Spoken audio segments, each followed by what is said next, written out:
Was the guess that you had for the population of Pumpkinville, for the height of the population of Pumpkinville, the same as the one that your teammates got? Yes, no, was it very close, was it very far? What do you have to say about this? For my team, like, no, because like everyone chose a different sample. Okay, so everyone chose a different sample and you got different estimates for the mean of the population. Were the guesses very different or were they more or less the same? It was like off by a few numbers. Okay, so it was basically by either a few decimal points or a few units. Is that right? Yeah. Okay, was this the case for everyone? Can you please raise your hand if this was the case for everyone? Like for those of you who it was the case. Okay, so essentially what happened is that different samples gave slightly, or less slightly, different estimates of the population mean. Population mean. So essentially what you did is you had each one a sample, you each got an estimate, and the estimates that you got were probably slightly different from one another, but most of them should have been around 60 something, right? 61, maybe even up to 69. It's likely that you didn't get something like 40 or something like 100. Right? So most of the averages that you will have found were probably around 60. Now, do you think one of the members of your group had a better estimate than the other? So which estimate was better? Is there one of the estimates that you think was better than the others or not? I would say no, like there's no better. Okay, why? Because we all had the same like 20 sample size. So it was all the same odds for all of us to get a certain number. Exactly. So which estimate was better, we have really no way of knowing, right? We have that it is likely that, one sample provided a given estimate, another sample gave another estimate, and we don't really know if one of them was better than the other because all of them had the same likelihood to occur, right? You all selected a sample more or less the same way, and so all of them should be approximately as valid. Alex Manoliaris, do you have your hand up? Is that because you have a question? Yeah. If one of the samples is like a mean of all of the samples our team had, wouldn't that sample be better? Okay, so that sample would be better because it would not be a sample of 20 anymore, it would be a sample of 80, which is what we did in the second part. So for the second part, we're going to talk a little bit about what happens if we have more information, right? So which estimate was better? Well, we don't really know,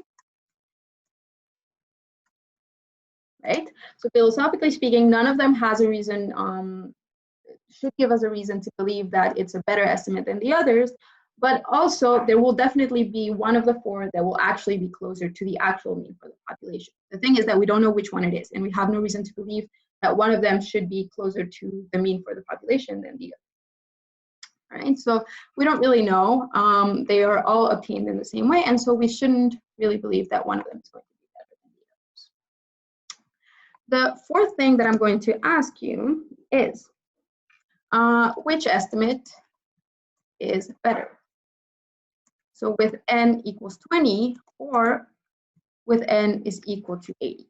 So after, in the second part of the homework, you had to find the average, now not for a sample of 20 individuals, but rather a sample of 80 individuals. And so my question here, which I have already hinted at the solution for, is which one is better? The one with 20 individuals or the one with 80 individuals?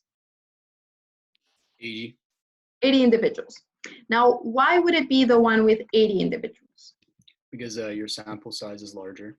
Your sample size is larger. What does that mean? Well, it means that we have more information, right? So it means that, so the estimation that we're getting it from a sample regardless.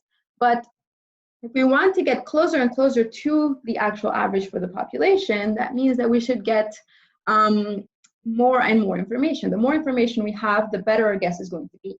Right? So that means that if we have more information, if we have a larger sample, then we're going to have a better estimate, right? So n equals 80 because we have more information. Right? So larger sample means more information, so it means that it should be closer to the actual mean for the population. And the last thing that I want to ask you is whether you noticed in which case where the estimates more similar to across your team, right? When n is equal to 20 or when n is equal to 80. So that means for the sample of 20, each one of you got a different average, and for the sample of 80, each one of you got a different average. According to you, for which of the two cases do you think there's going to be more variability across the teams? For which one do you think the results across your team are going to be more different?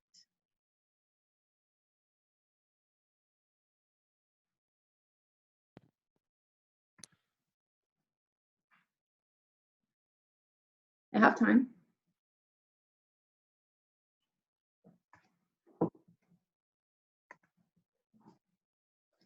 Who understands the question that I'm asking? Hands up. Well, that makes sense that you're not answering the question. What I'm saying is, you have one case in which the sample size was 20. You had one case in which the sample size was 80.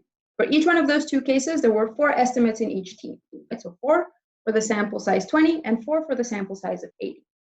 Now, what we said originally is the estimates, even for the sample size 20, were pretty variable, right? They could range from maybe 61 to 68 or something like that. And for 80, you also might have had different values. But for which one of the two cases do you think the answers are going to be more different from one another? Johanna.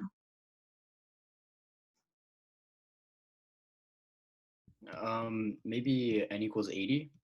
Why? Honestly, I'm not really sure, but like there's like a larger like sample, so like maybe there's more distance like between them. Okay, so there's a larger sample, which means you might capture more variability within each one of the samples. But do you think, so what we said earlier is the estimate when we have 80 people is going to be better, right? So for each one of my samples of 80, my estimate for the population mean should be closer to the actual population mean. And if I have 4 values, how can I explain this? If I have 4 values for the sample means, which are maybe slightly different from one another, and then I choose 4 samples of size 80, and all of them get closer to the population mean, then all of them are going to get closer to one another. Does everybody understand that? Raise your hand if you understand this.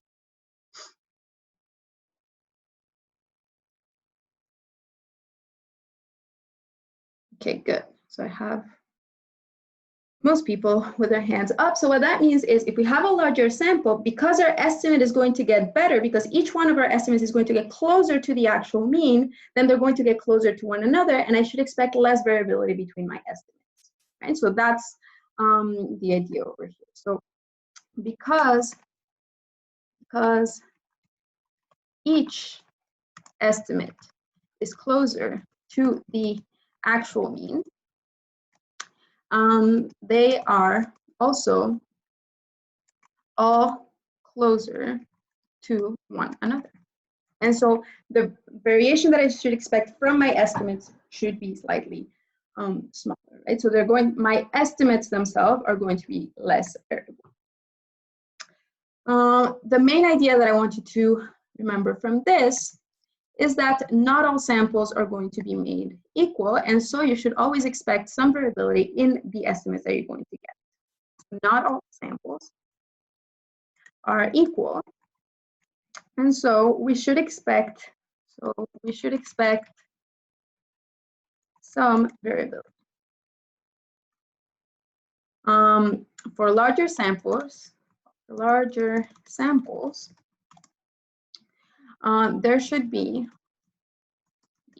less variability in our estimates, since each of the estimates should be closer to the actual parameter.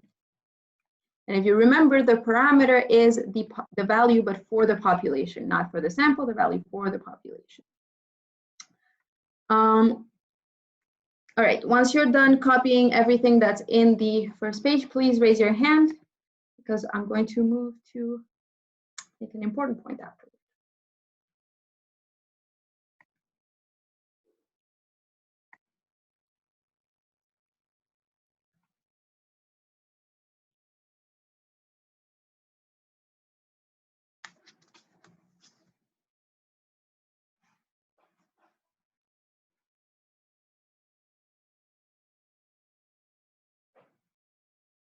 Now, in the meantime, those of you who have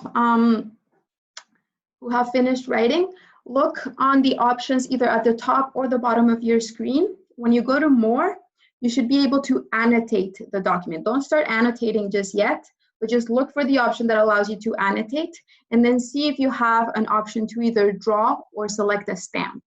Okay, that's what I'm going to ask. Either draw or select a stamp.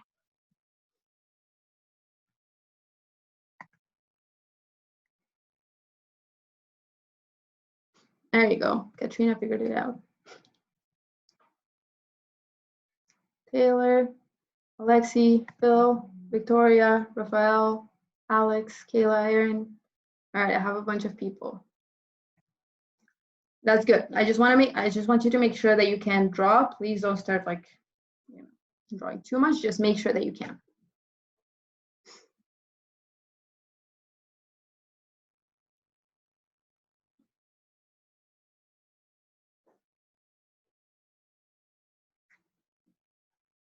I will also discourage you from trying to, I'm sorry.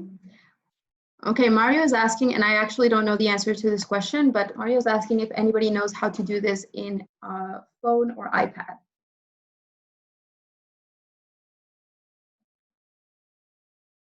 Okay, you don't have the option to annotate. Eunice, is that because you're also on a phone or an iPad? Miss, I don't know if he has the app or if he's on a browser, but I heard that if you don't have the app, it's kind of hard to do like extra stuff. So I don't know. Yeah, I'm on the app. Okay, then I have no idea. Oh no, that was me. I can do it, but I'm Oh, okay. Okay, so on the app, does anybody know how to do it on the app?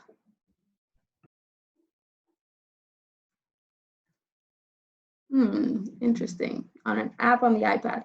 I honestly don't know this. So if you don't have the option, or if you can't find the option, I'm going to ask you to please, what I'm going to ask you to put the value for on the board. If you don't have the option to annotate, I'm going to ask you to send me a message through the chat. Okay, so I'll ask for some values in the chat, so I'll just ask you to send that value to the chat. All right. Okay, so I'm going to the next board. We have the following. You must have found a value for your sample mean for the sample size n is equal to 20, and another one for n is equal to 80. So Josh, on Mac, there should be a bar that says more, and on more, oh, there you go. View option, then annotate. That's what Blake is saying that you need to do. View options and annotate. There you go.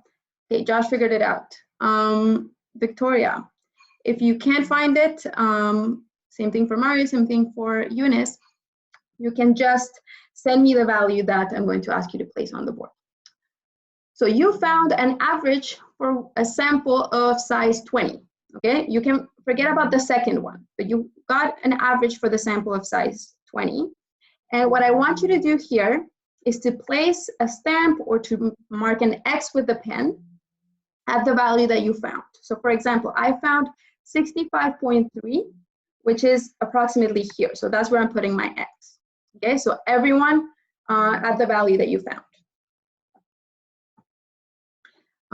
Mario, Ulria, no, Ulria, you had it. Mario, Eunice, and Victoria, you can, if on the iPad you don't have the stamp option, you can just put a little X.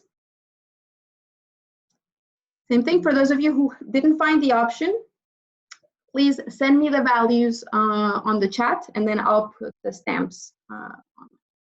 So Victoria had 64, so I'm going to put it here. And Eunice had 65.7, which is around here. And Julia had 63.3, which is here. All right.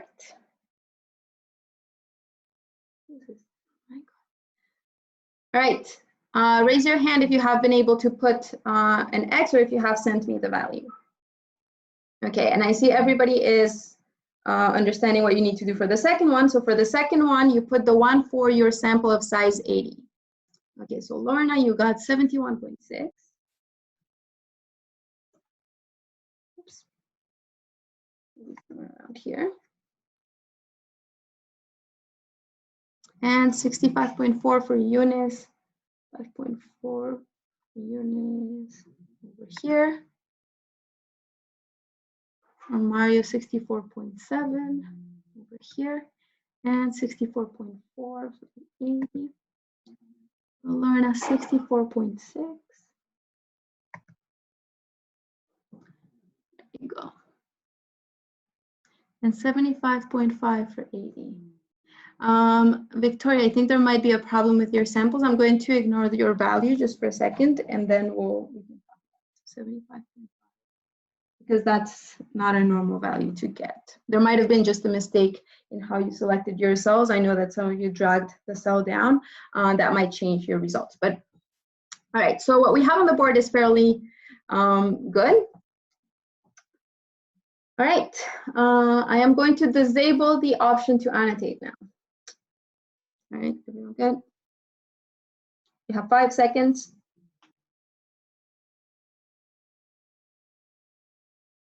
All right. So, is there something that you can see from these two options? Okay, so in the first one, we have a distribution for the sample averages when we select samples of size 20, whereas in the second case, we have the distribution of the sample averages when we select samples of size 80. Can you see something from here? Is there anything that catches your eye? Is there any observations that you would like to do?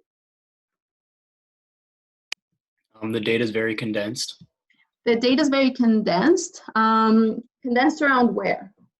Around like 64 and 65. Around 64 and 65. In both cases, it seems like it's very condensed around those two values. Now, does that mean that all the results have to be the same?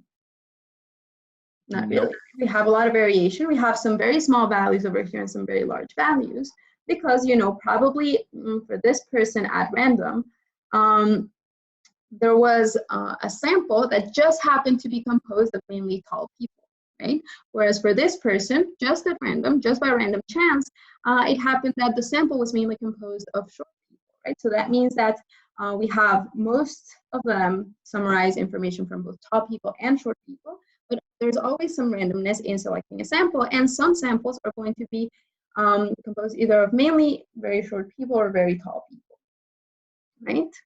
Now, how is the distribution for n equals 20 and for n equals 80 different? What's the difference between these two? The sample size. The sample size, but more for the distribution. So like both of them are centered around the same values, it looks like. But what is the difference between this distribution and this distribution? There aren't as many outliers on the n equals 80. There aren't as many outliers. That means that the information seems to be a little bit more concentrated.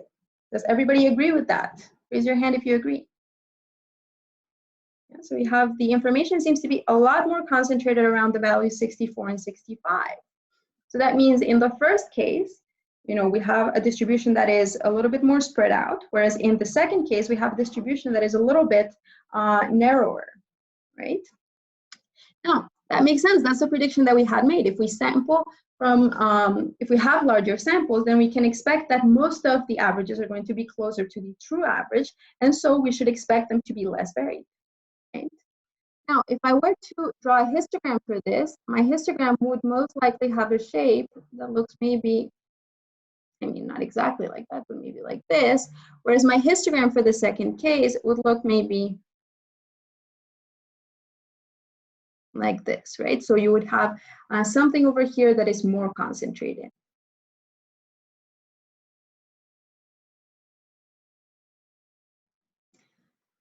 All right, everybody lower your hands. All right, so basically what this is doing is confirming what we had looked at before. So here I'm going to write a couple of things for you to write on your notes. So the main thing that I want you to remember here is that because each sample is random, the estimator that each sample produces is random as well. Okay, so this is one of the main things that we're going to have to remember about today. And the second thing that I want you to think about is the following. So in real life, we will never have many samples. Okay? So whenever you're doing a study, you're always going to have at most one sample. That's the whole point of sampling. If you could just select infinitely many samples, then you might as well just look at the whole population and then be done with it, right? But in real life, what's going to happen is that really we don't have many samples. What we're going to do in today's class, though, is we're going to theorize that we could take a lot of samples. We're going to try to see how we can predict how variable those estimators can be, and then based on those conclusions that we draw, based on what we determine about how variable an estimator can be, from just looking at one estimator, we will be able to determine how close my estimator is actually from the population mean or the population parameter, right? So instead, but by studying what we would get from many samples, we can determine how much variability we can expect from the estimators from our samples. Right? So by studying what could happen if we had many samples, we can determine how variable our estimators can be. And by determining how variable our estimators can be, then we can say, oh, actually, the estimator that I found for this one sample might be really close to the population parameter or really far away. Therefore, we will be able to see how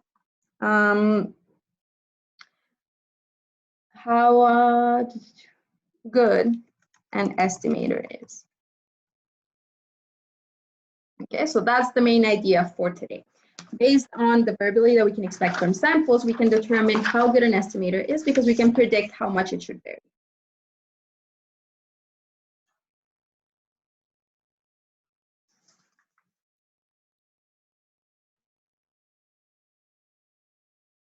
Okay, as soon as you are done writing this, please raise your hand. Somebody in my other class said that if you're on a desktop, you probably can just raise your hand by pressing the space bar. I don't know if that's the case. Probably. If you want to try it, go ahead.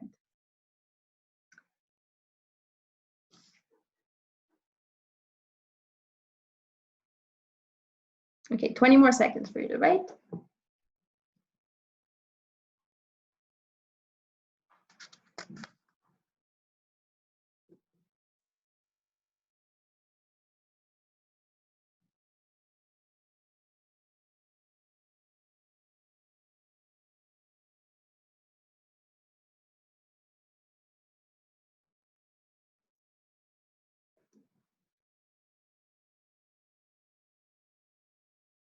All right, at this point, I'm going to go to the next page. If at some point you want to, so like if during the break, we're gonna have a break today in the middle of class. If you want me to go back to some of the slides, you can ask me to go back and then I'll go back and you can finish writing. Okay, so for the next part, here's what is actually going on. We have a population, okay, so we have a population that is made of a bunch of individuals, right? So we have a bunch of individuals. And then what we're saying is for each sample that I draw from my population, I will be able to find an estimator for a given parameter that I'm interested in. So the first thing is we have a population, and that population has a parameter that I am trying to estimate. So in this case, for example, a mean, right? So mu, which is a mean.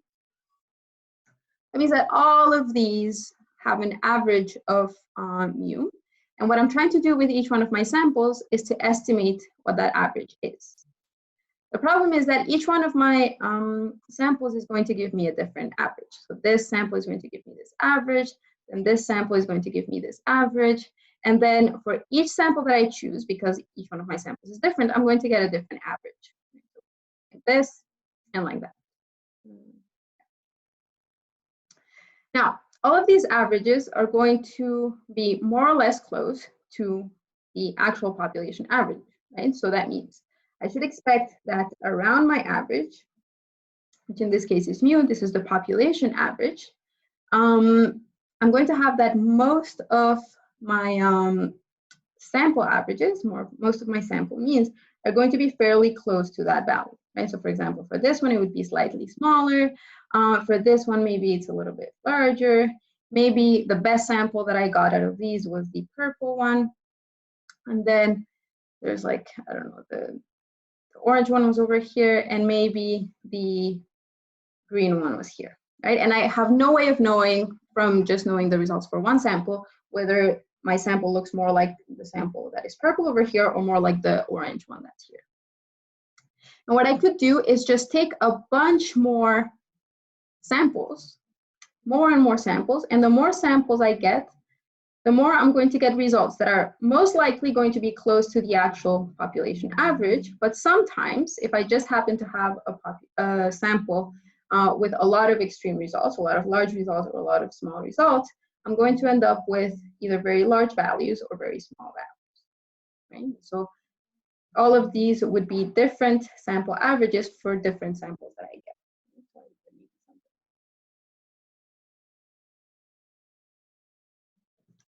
Please raise your hand if you understand what I'm saying over here. Okay, good. All right, now the thing is that this looks like, oops, there you go. So this looks like a distribution that I've already talked about in this class. And actually, it's always going to be something like this as long as I have samples that are large enough. Now, what I'm going to do in the next part is to say, okay, well, what are the properties of this distribution over here that I can create from the sample means that I have for infinitely many samples? So the first thing is that I'm going to call this distribution is called the sampling distribution of sample means. So this is a long name. Sampling distribution means a distribution that I get from sampling many things. And sample means just means the means from very many different samples. Right? So sampling distribution of sample means, because I'm lazy and I don't want to write this every time, I'm going to call this the sampling distribution of sample means. As DSM. Okay, so this is just for me to refer to it more efficiently. So, there you go. Okay, so the sampling distribution of sample means is just the distribution of the means that I can draw from many different samples. All right, so then I want to determine the properties of this sampling distribution of sample means. And I'm missing space. Did I skip one? Okay, no. So then I'm going to put that over here.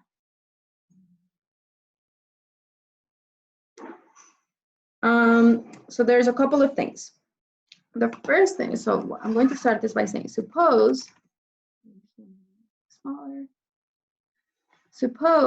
that we take many samples from of size n from a population.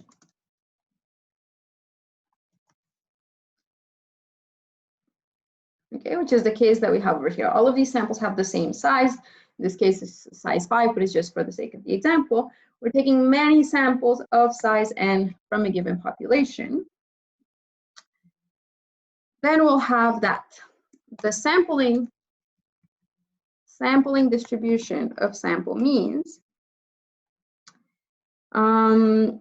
is the distribution of the means obtained for all these samples. Okay, today I'm going to get really tired of saying the word samples over and over again. This distribution, like any other distribution that we've studied before, is going to have a couple of properties. Those properties are going to be, first, an average will have an average or a mean, because you can take all of the samples and then you can average their means out, and then you should get a mean for that distribution of sample means. And it's going to have a standard deviation, right? So that standard deviation is going to essentially measure how variable the means for my samples are. All right? Does everybody understand this? Does anybody want to stop me here and ask me to explain that again?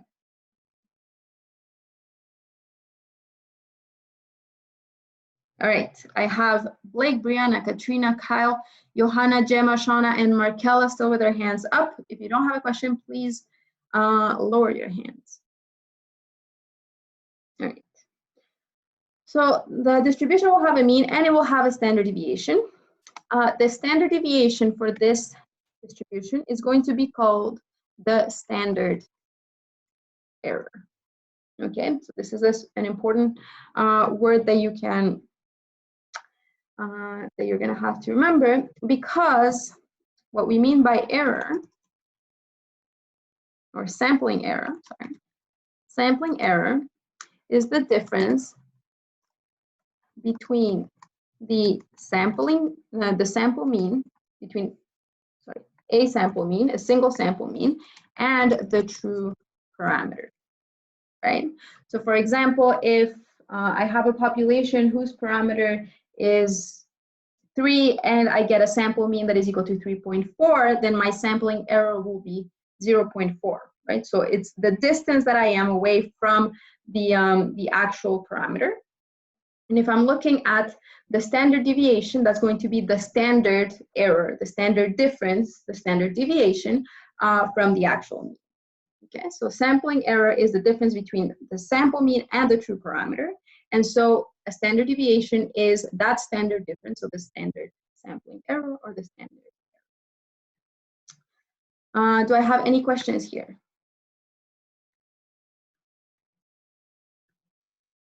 No questions? Yeah, Miss, could Yeah, you what's slide up? down a bit? Can I what? No, just slide down a bit because I couldn't really read the. Yeah, like this. Is that okay? It's a bit better. Maybe just a tiny bit more. Okay, so what I'm going to do is just raise Yeah, that. that's perfect. Thank you. Okay, good.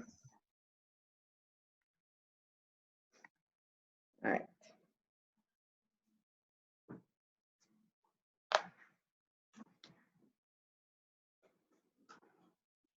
Okay, and I don't have anyone with their hands up, which is good. As soon as you're done writing, please raise your hand.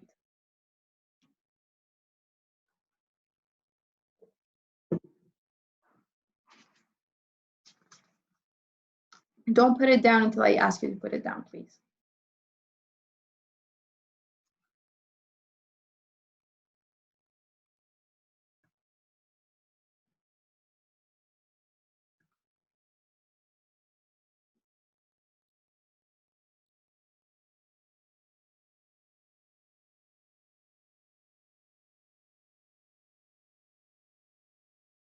Okay, 15 more seconds.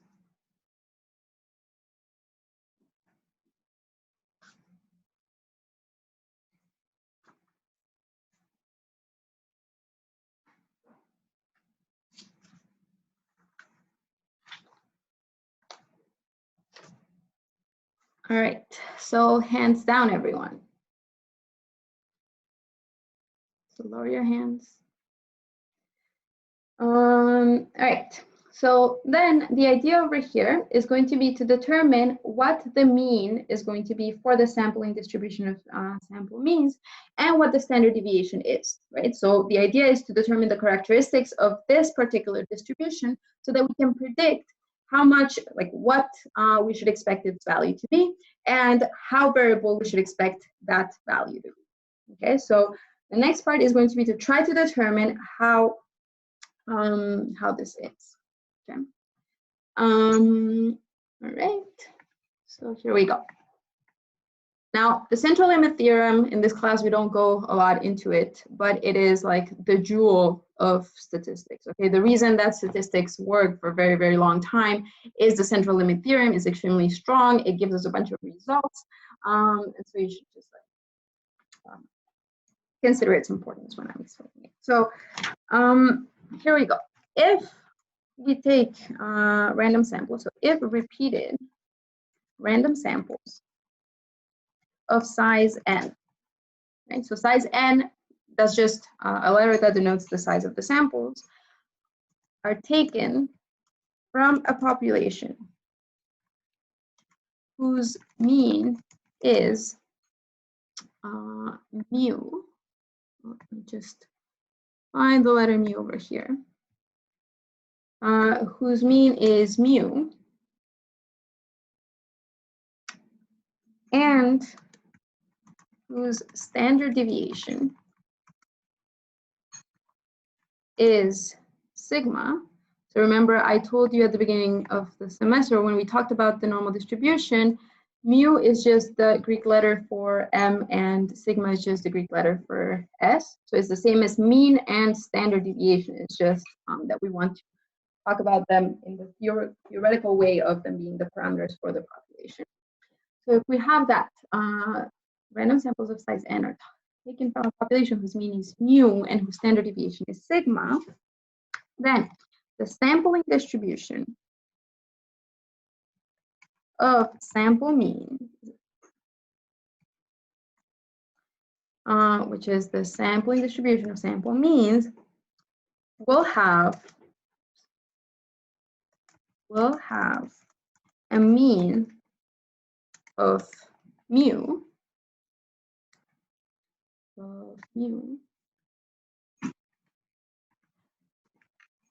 and a standard deviation or standard error, which is the same as the standard deviation of the sampling distribution of sample means, equal to sigma,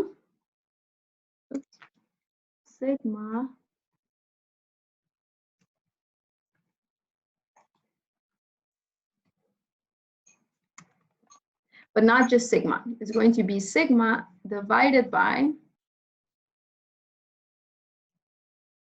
square root of n. Okay. So here we go. The other piece will appear on just a second.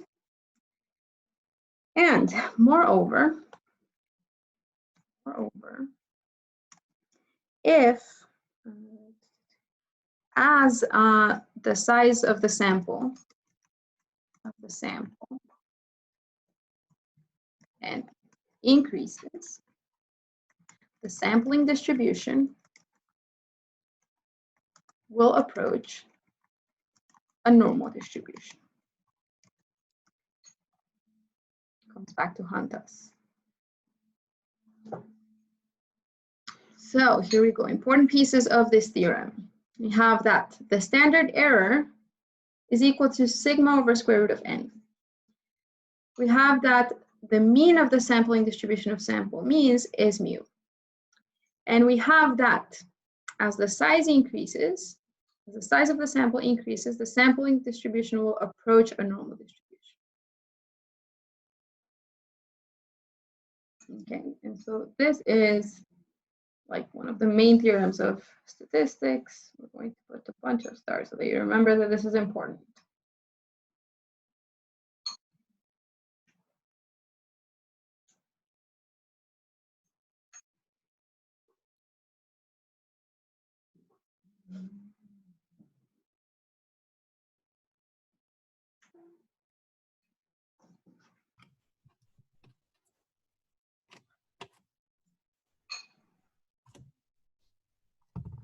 Okay.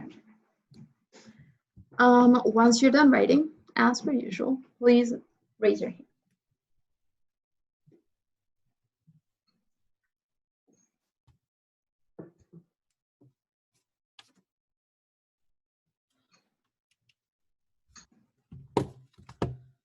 Okay. I have at least half. I'm going to keep writing here over there, but we're going to have a pause pretty soon. So then you'll ask for a little break.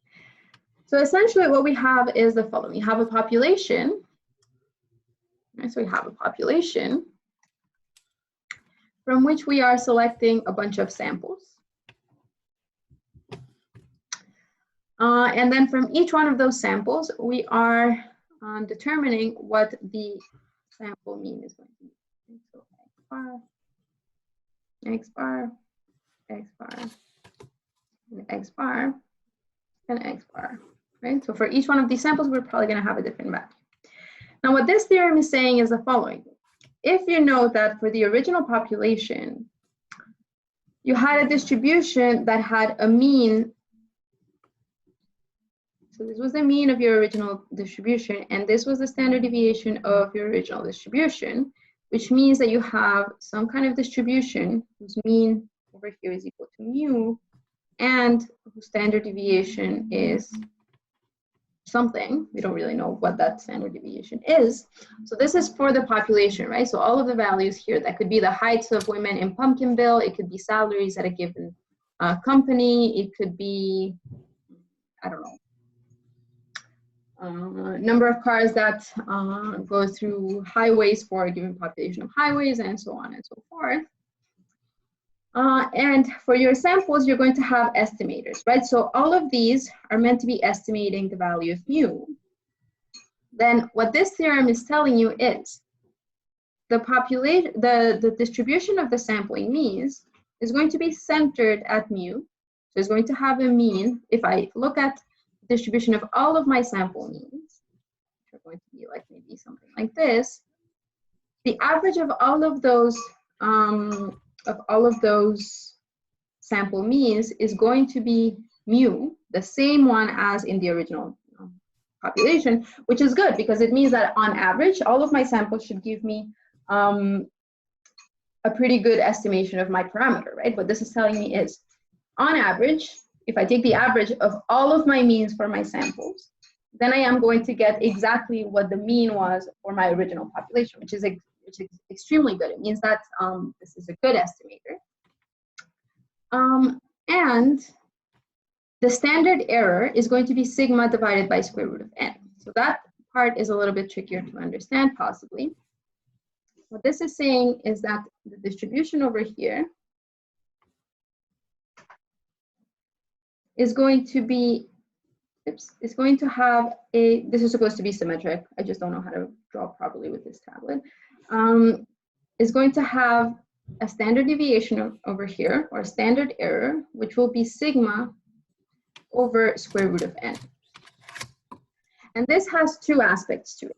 The first thing is that, well, of course, if the first population, if the population from which I'm drawing the samples is very variable, so that means if sigma over here is very large, if my population of origin is really variable, then the samples are also going to give me estimates that are pretty variable, right? Because I will have more samples that will have very large values and more samples that will have very low values, right? And so I'll have more variation in the estimators as well. So that's why it has to have an aspect over here that depends on the variability of the original population. But if my sample is very large, my variability of the estimators should be smaller, right? The larger the sample is, the better my estimator is, and so the less variable my estimator is going to be. Which means that if I have a large value of n, this number is going to be smaller and smaller and smaller because the denominator is going to be larger. And so that means that my standard error decreases as the sample size increases. Can I see a show of hands for those of you who understand?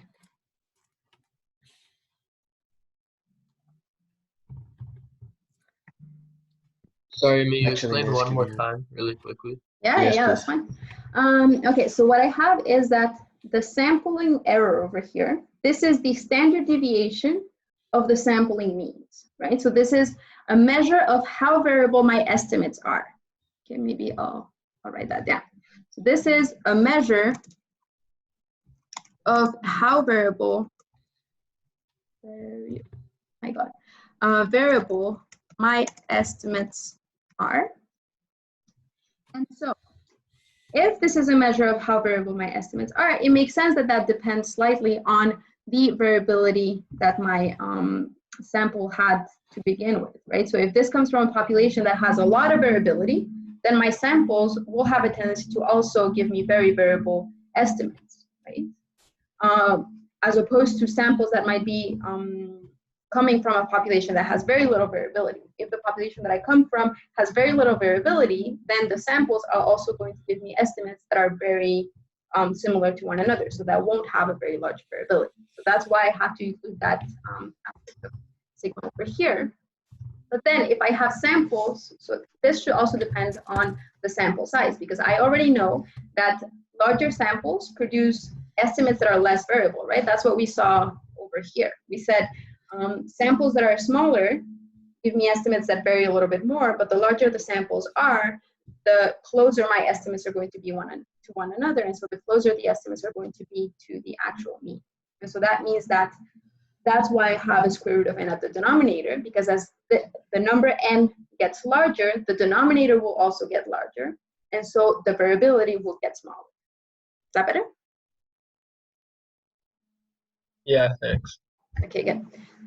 All right, so this is the idea of the central limit theorem. The other part, and this is going to become a little bit more clear why we care about it, second part of the class, is that as the sample size increases, when n increases, when the sample is very large, the distribution of sample means is going to be approximately normal. So this distribution over here is going to be approximately a normal distribution, okay?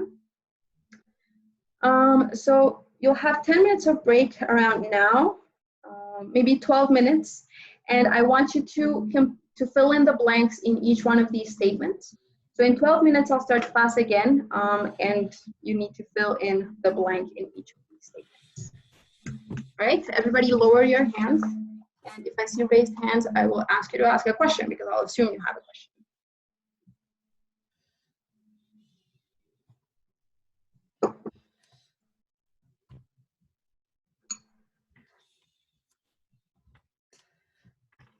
Caroline and Mario, do you have questions?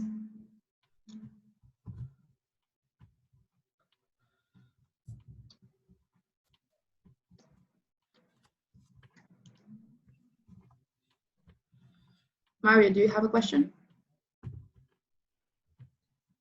All right, I'm gonna lower that hand then.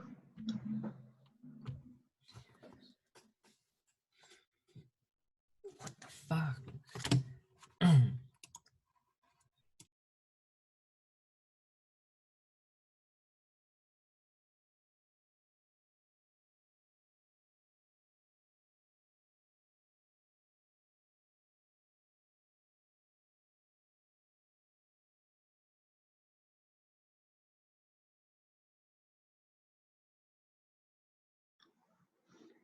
All right, so the idea of this example, this exercise, is just to get you a little bit more comfortable with the vocabulary that I'm going to be using today. So in the first question you have, the blank is the standard deviation of the sampling distribution of sample means. Does anybody have the answer for this?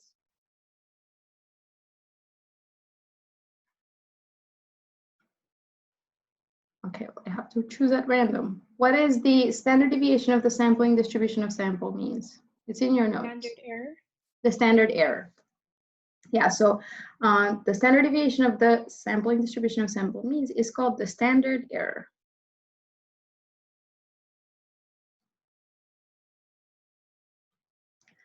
Then the mean of the population and the mean of the standard, the mean of the population and the mean of the sampling distribution of sample means are what?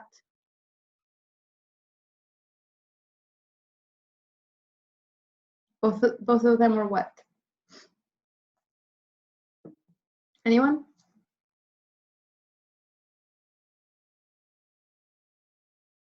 They're equal. They're equal to one another. The mean of the population, right, the mean of the population here, and the mean of the sampling distribution of sample means are both the same. They're both equal to mu, right? So because this one is equal to that one and this one is equal to that one, then they're both the same. Then the mean of a population is 54.72. So that can be anything. And the mean of a sample from that population is x bar, equal to 54.92. Assuming that the difference between the two values is due to chance, so assuming that the sample mean over here is different from that one just out of chance, we can refer to the difference between the two of them as what? What is the difference between the sample mean and the population mean? Does anybody know?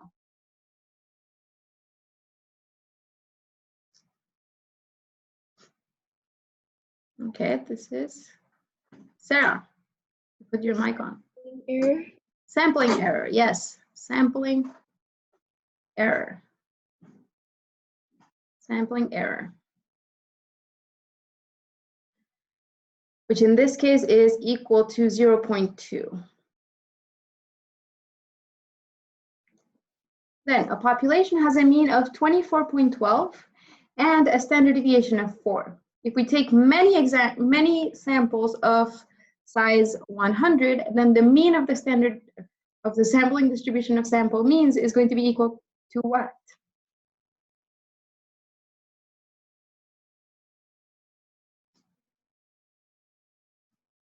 All right, maybe I should have set up a random sampler here.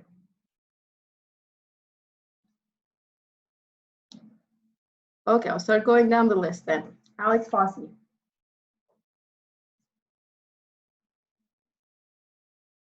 What is the mean of the sampling distribution of sample means if the mean from the original population is 24.12 and the standard deviation is 4? Alex isn't there. Alex Manoliadis? 20.12. 24.12, yes. Not 20.12, 24.12. It has to be the same as the original mean, right? So that's the idea here. You know that the mean from the population is going to be the same as the mean from the sampling distribution of sample means. Okay, so 24.12. And then the standard error is going to be equal to what in this case?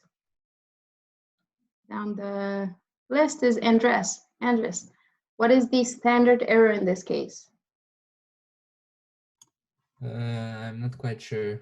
I'm kind of confused. Okay, so the standard error is the standard deviation of the sampling distribution of sample means, and we have that it's given by sigma over square root of n. Okay, so this is just here. All right. Yeah? Yeah. Okay, so then here, this is going to be 4 divided by square root of 100, which is equal to 4 over 10, which is 0.4, right? So 0.4 is the standard error, which means also that this is going to be the variability, the measure for the variability of our estimates. If we take a bunch of samples of size 100, then the standard deviation of the estimates that we get from this bunch of samples is going to be approximately 0.4. Okay? Then for large samples, the sampling distribution of sample means is approximately normal. Okay, it's an approximately normal distribution. Then we have the mean salary of a population is $73,000, and we have a standard deviation of 17. Okay, now these are properties of the population. Okay, so we have a population, maybe a city, a country, with a mean salary of $73,000 and a standard deviation of $17,000. What we're doing now is to take samples of size n equals 100. So maybe 100 people in our city or a country or whatever the population is. So if we take a bunch of samples of size 100, then the sampling distribution of sample means is going to have a mean equal to what? What is going to be the mean of my sampling distribution of sample means? On average, my estimate will be equal to what? 73. 73, thank you. And the standard error will be evaluated in the same way as here, right? So that's going to be the standard deviation divided by square root of n. So that's 17 over square root of 100, which is equal to 1.7. Now, if the same is done with samples of size 400, the standard error will be instead 1.7 divided by square root of 400, right? Which is the same as 0.85, right? So what that means is, if I have samples of size 100, then the standard deviation of my estimates is going to be approximately 1.7. Whereas if I have samples that are larger, then my samples are probably going to be a better representation of the population. And so because my samples are going to be a better representation, the estimates are going to be closer to the actual mean. And because the estimates are going to be closer to the actual mean, in general, the variability is going to be smaller because they're going to be all closer to the actual mean. And so they're all going to be closer to one another. The variability is going to be pretty small. Sarah, you have your hand up. Yeah, why would you do 1.7 instead of 17 over square root of 400? I have no clue. Oh, okay. 17. You can ignore that point. Okay, The final result is right. thanks. Yeah, sorry. Thank you. All right. So show of hands if you understand this.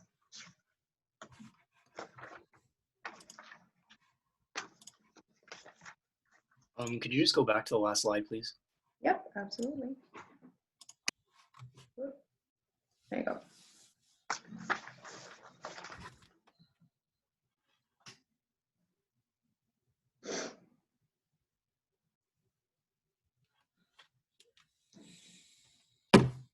All right, thank you. All right. Okay, so I have most people, I think, have finished copying. If not, you know that the videos are posted, so you can go back to the videos. In any case, you had the whole break to copy this. So I'm just going to go to the next slide. So the whole point of all of this work, of this theorem, of like the whole thing that we've been doing, is that, okay, everybody lower your hands, please. Is that now we know what to expect from sample means. We know that if we take a bunch of samples and we compute averages for each one of those samples, we should expect them to be close to the population mean. So we expect them to be close to the population mean. And we know that how close the sample means are to the actual mean is going to depend on how variable the population was to begin with. So a population that was variable to begin with is going to generate samples that are variable between themselves as well, whereas a population that was more or less homogeneous to begin with is going to generate samples that are more or less homogeneous. Which means that our distribution, our sampling distribution of sample means is going to be centered at mu, centered at the average, and is going to be most of the sample means are going to be around mu, and then as you go away from the actual population mean, there's going to be fewer and fewer samples that are going to give you extreme results. So fewer and fewer samples give you extreme results. And as we said, the standard error or the standard deviation of this distribution is going to be sigma divided by square root of n.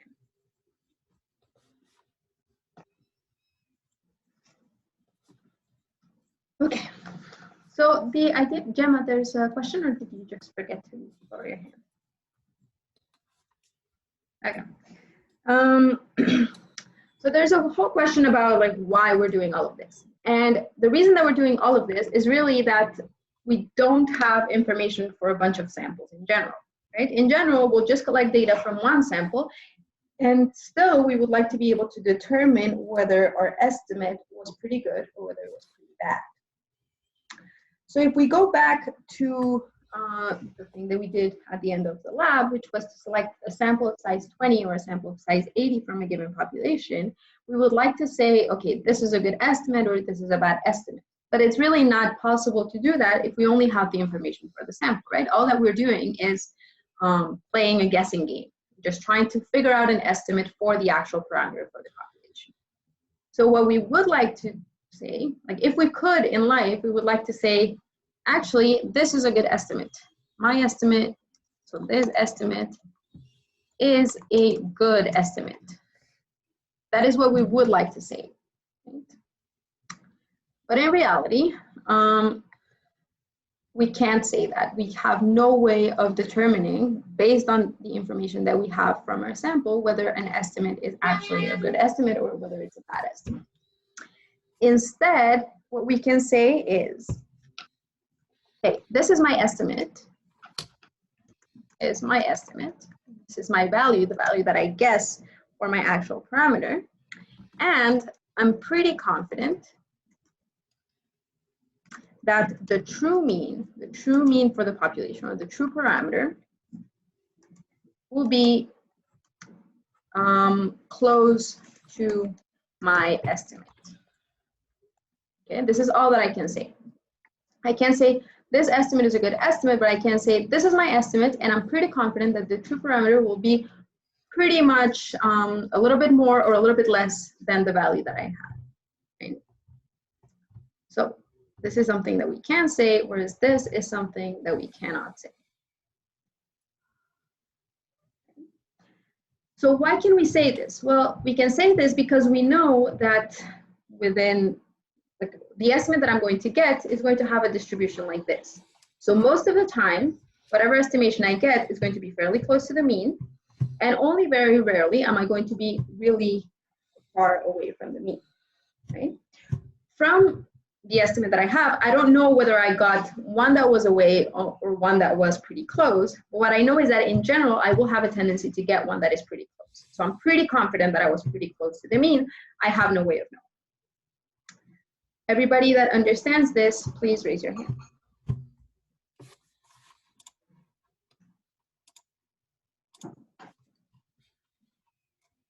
All right, good. So I'll go to the next part.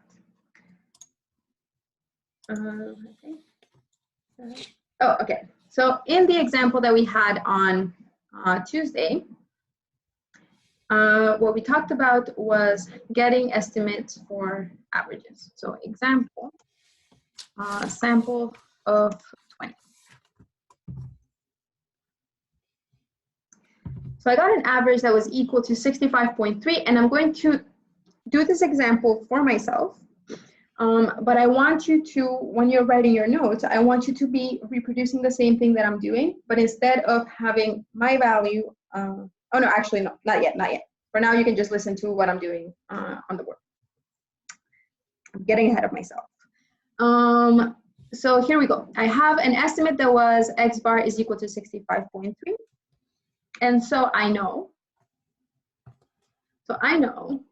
that this is my value. 65.3 is the value that I got for my sample, and that's all that I can know about this.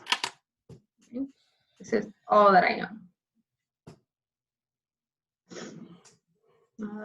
Here we go, 65.3. Now, there's a couple of options. It might have happened that I got an estimate that happened to be exactly at the center of the distribution, and maybe my estimate was the best estimate of them all. I actually happened to choose exactly the sample that was super representative of my population, and it got me exactly to the average that I was trying to estimate. That's one possibility. There's another possibility, which is probably a little bit more likely, which is that my estimation was slightly smaller than the actual average for the population. That's another possibility. There is, maybe I'm going to just do them in different colors. There is also the option that actually my estimate was slightly larger than the value that is actually true for the whole population. And there is the possibility, you know, that maybe I was exactly at the value for the actual population. It is very unlikely, but it is still a possibility that I just happened to get unlucky. And I just happened to have an estimation that was way below or way above the actual average for the population. So maybe it just so happened that my distribution maybe looks something like this, and I just was very unlucky, and I got one of those extreme samples, right? A sample in which everybody was too short, or a sample in which everyone was too tall. I have no way of knowing which one of these cases I'm in. Okay, I have no way of knowing. What I can say is that most likely I am going to have somewhere around me captured the actual parameter of the population, right? It is more likely that I'm in one of these cases than I'm in the very extreme case over here where I just happened to get unlucky, right? So what I can say is most likely,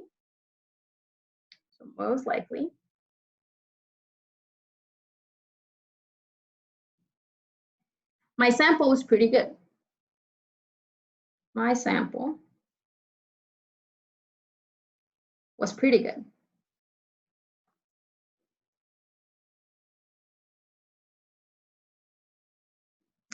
And if my sample was pretty good, then that means that the parameter, so that means that the true parameter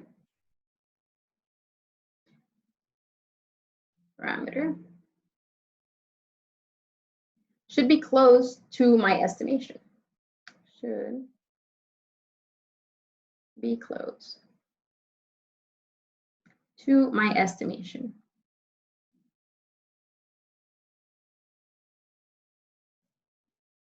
Now, I don't know if it's close and smaller than it. I don't know if it's close and larger than it. I only know that most likely is going to be close. And so what I'm going to say is that the parameter is going to be, so I'm pretty confident.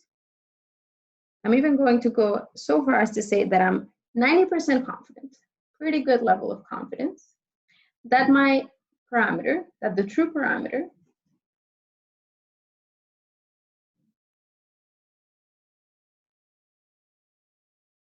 and remember, the parameter is fixed. The parameter is not a variable. The parameter is from the distribution that I chose my sample from. What I'm saying is, because I know that my sample is most likely to be pretty good, I'm 90% sure that the true parameter is going to be between 65.3 minus a bit and 65.3 plus a bit, right? So instead of saying my parameter is 65.3, which I know is not going to be the case, what I'm saying is, well, I know that my parameter is going to be pretty close to my estimate. This is my estimate. I know it's not going to be exactly the same. I have to accept that in my life, but I know it's going to be pretty close to 65.3, and so it's going to be either 65.3 plus a little bit or 65.3 minus a little bit, right? And it's somewhere around here, most likely. Does everybody understand that? Show of hands if you understand this.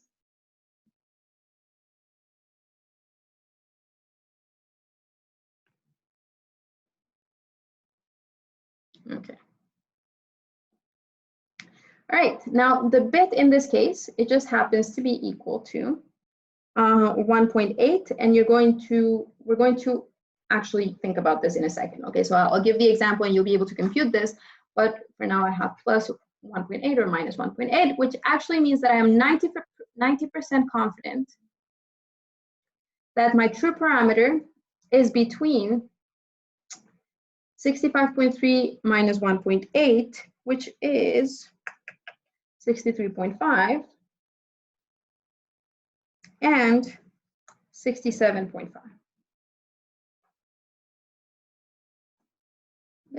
Pretty confident that it's somewhere in between those two values.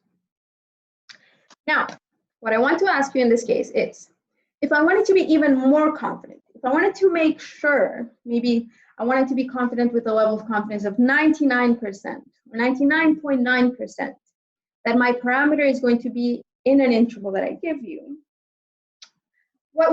how would my interval change? How would I make sure that my parameter has a better chance of being in the interval if I still know that my average is just 65.3? I can't redo the experiment. I can't look at higher number of individuals, so I can't have a higher sample size. I can't redo anything. I still have just my estimate, but I want to determine my parameter with a higher level of confidence. So if I want to make sure, if I want to increase the possibility that my parameter will be within this interval, what would I have to do?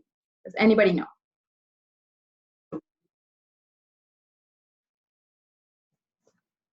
How could I be more confident to get the parameter within my interval?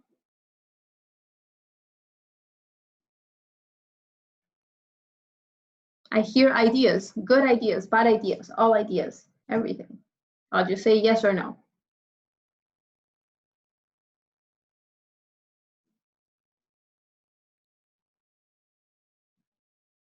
Can you repeat the question? Sure. So what I'm trying to say here is I'm 90% confident that my parameter will be between these two values, right? Because I know that my sample is likely to have been either a little bit smaller or a little bit larger than my parameter. And so my parameter is going to be somewhere near the value that I found. Now, if I want a better level of confidence, if I want to be more sure that a given parameter, not necessarily this parameter, is going to contain, okay, I'll reformulate that. If I want to be even more certain, if I want to have a higher level of confidence, then my interval will include the parameter. How could I change my interval? How could my interval change if I wanted a better chance of it containing the parameter? Couldn't you use like stuff like z-score to find the probability of?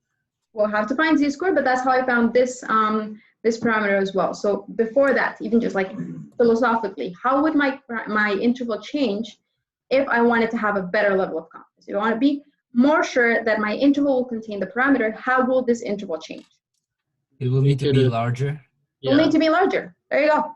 It just has to be larger. Okay? If I want a better level of confidence that my interval will contain the parameter, I will need a larger interval, right? Because if I have a larger interval, then I will have more values in it, and the chances that my parameter was captured by that interval is going to be a little bit larger, right? So if I want a 99% confidence interval, then I'm going to have a larger, or maybe a better word is a wider interval.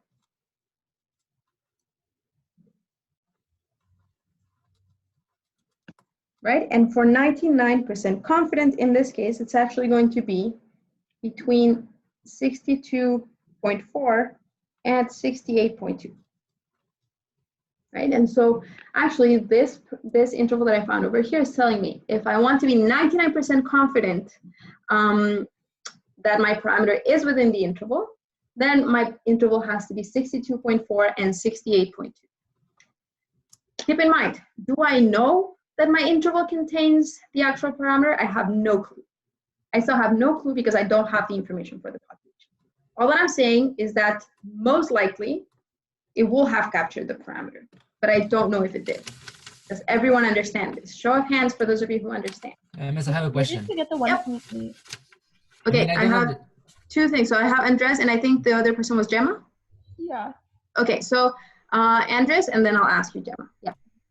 I'm not sure to understand, like, how do you know that these numbers are for 99%? To be determined. I will teach that in about 2 slides. Is it the same thing for the 1.8? Like it says that. Yeah, exactly the same thing. So this is how I obtained these numbers. But I will explain how to get those in a second. Oh, okay, thank you. Yeah. Gemma. Where did you get the 1.8? Same thing. I'll explain that in a second. So for now, it was just to like give you the, like, I don't want to carry letters here and there. I just want to give you like actual intervals. but I'll explain how to get those intervals in just a second. Okay, so I'll explain how to get the intervals, which means I also will be explaining how to get the bits, the bit more and the bit less. Okay? Gemma, is that a yes? Yes, sorry. Okay, all right, good. All right, so, oh, actually, in just one slide. The question makes sense. How do I find the interval? You know, I've been giving you intervals and you've been saying, okay, but then what's the point? I don't know how to find these intervals, so what am I even doing? This is the table in which I give you the formulas to find the intervals. Big warning here. Take a moment to listen to this. You don't need to know these formulas by heart. Okay? I'll repeat, you don't need to know these formulas by heart. These formulas, I'll give them to you, but you'll be able to use them at any given point. If we end up having a test at any given point, we will, I'll give you these formulas in a formula sheet. I'll give you basically the same table that is on the board right now. What I want you to do is to look at the different cases, and then we're going to do some practice on how to actually solve problems. Is that okay for everybody? Okay, everyone hands down. I have Ishan, Kayla, Kyle, Eunice, Alex, Raphael, Victoria. All right. So we're going to have confidence intervals. The confidence intervals are essentially just the way in which I am going to find the margin that is to the sides of the parameter that I choose. And that depends on a couple of things. It depends on the parameter. We're going to see two parameters here. It depends on some assumptions that we make about each one of these situations. So in the first case, I'm going to look at the very basic case where I'm trying to estimate the parameter mu. So this is always the thing that I'm trying to guess. Right? The statistic, or the estimator, is the value that is helping me estimate that parameter. Okay, so in this case, that is the sample average X bar. And remember, we only ever have one statistic because we only ever have one sample. And then we're going to have some assumptions. So that's kind of the caveat over here. In math, sometimes you have to verify some things before you are able to use a theorem, to use some kind of result. There's some conditions. It's always conditional. So here we're going to have some conditions on when we can use a specific confidence interval. So the conditions for the first case here is that we need to know what the standard deviation of the population is. So the standard deviation of the population is known.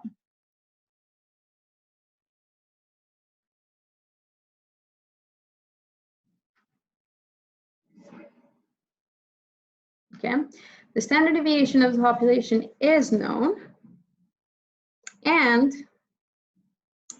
the original distribution, the distribution for the original population is bell-shaped,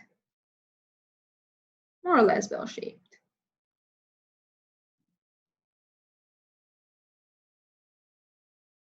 Okay, so the fact that sigma is known, that will be specified. So I will tell you the standard deviation for the population is known to be this, and then you'll be able to assume that. And then the distribution being bell-shaped, I will also tell you that. Okay, so these are conditions that if you need them, I will make them clear. Okay, you don't need to think, oh, is this bell-shaped? No, that will be clear from whatever example I give. In those cases, you're going to have a Z distribution to use. Because you have that the sampling distribution of sample means is going to look something like this with the mean at the center. Right? So this is going to be the sampling distribution of sample means. And the confidence interval is going to be obtained in the following way.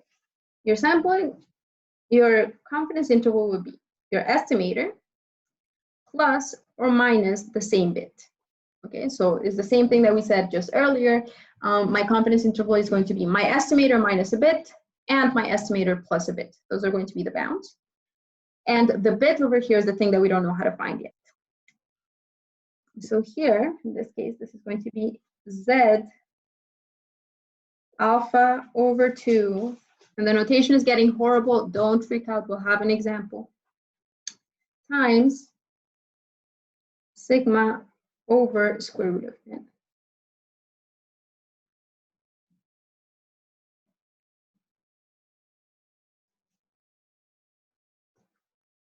Now, this plus or minus a bit for this one and for all the other cases is called a margin of error.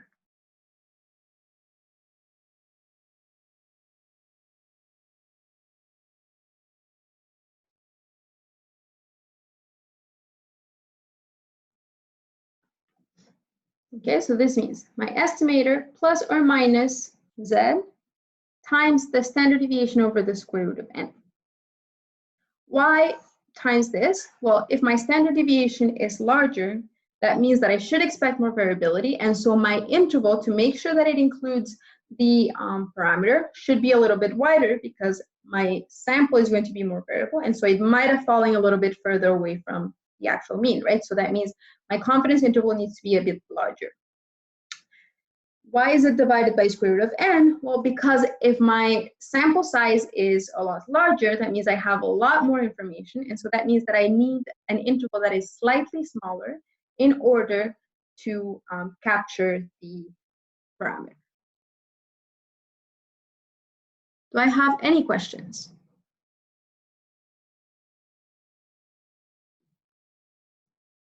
All right. In the second case, we're going to have, again, the parameter mu that we're estimating. So we're still estimating just the mean of a population. And we have to estimate it using the same statistic, which is just the average for the sample. If that is the case, now the thing over here is that we assumed that sigma was known. So we assume that we are trying to estimate the mean for a population, but that we already know the standard deviation for that population. That doesn't seem very realistic, right? So if I'm estimating the mean for the population, chances are I also don't know what the standard deviation for that population is going to be, right? So if I have that, the mean for a population is what I'm trying to estimate, and I don't know what the sample what the population standard deviation is going to be, then my first example over here doesn't work because I need to know what the standard deviation is for the population. Okay, so if I'm trying to estimate the mean, but I don't know what the standard deviation for the population is, so sigma is unknown, then I'm going to have another case. There's one caveat over here, one little problem, and that is that for this result that I'm going to write over here to be true, my sample has to be large.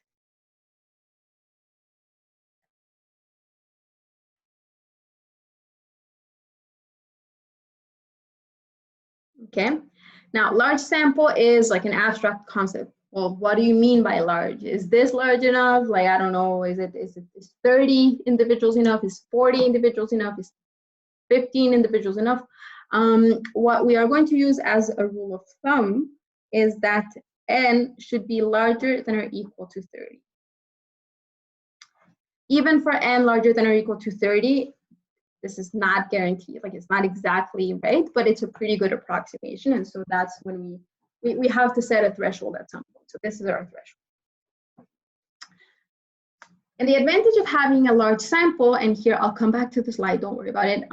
But the idea of having a large sample is that my central limit theorem says, if the sample increases, then I will have a normal distribution. That's the advantage of having a large sample. I can say that I'll have a normal distribution. So here I'll still have a normal distribution, which is centered at mu. Okay, you should be better at drawing these lines. And so my confidence interval in this case will be x bar plus or minus still z alpha over 2 times normally this should be standard deviation, but we don't know the standard deviation for the population. So the best we can do is just S over square root of n.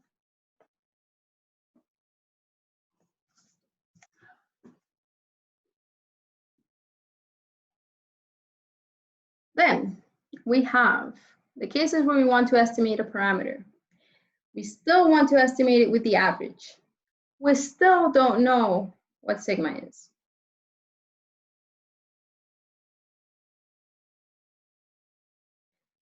But we don't have a large sample. So for this case, you were not able to collect data on 30 people or more, or 30 objects or more. You actually have a sample that's maybe, I don't know, 15, 21, whatever it is. It doesn't really work. So I have a small sample.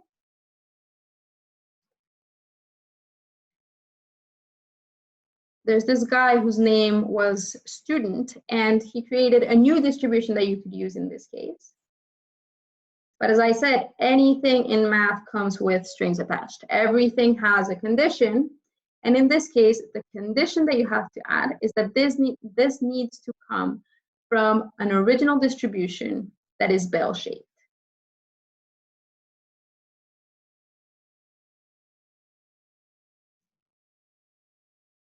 Right, so that means that my original distribution, like let's say of salaries, of height, of scores, of anything, should not be skewed. It should be more or less mound-shaped, right? So symmetrical, unimodal, the same thing that we've talked about for the semester. Now, the difference between the t distribution and the z distribution is not that large, and especially with my drawings, it's not going to look that different. But the main difference over here, you still have something that's centered at mu, is that over here for a z distribution, like the right-hand side is always more trustworthy in these drawings. Here, my distribution is mainly concentrated around the mean and then very rapidly decreases as you get further away. For the t distribution, you still have a significant possibility that you'll get extreme results, right?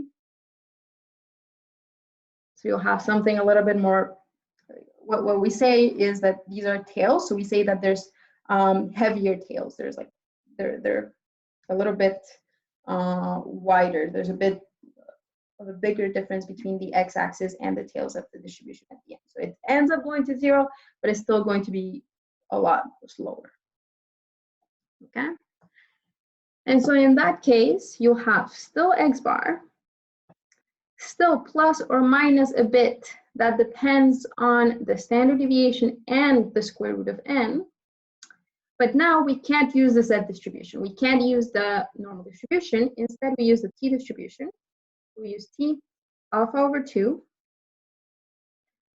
And there's something that's added over here. And that something is something that we call degrees of freedom, which is n minus 1 in this case. Okay, so that means if my sample has 25 individuals, then n minus 1 is 24. If my sample has 15 individuals, then n minus 1 is 14. If my sample has 11 individuals, then n minus 1 is 10. Okay, so that's the main difference over here. Still, this is the margin of error, and this is the margin of error.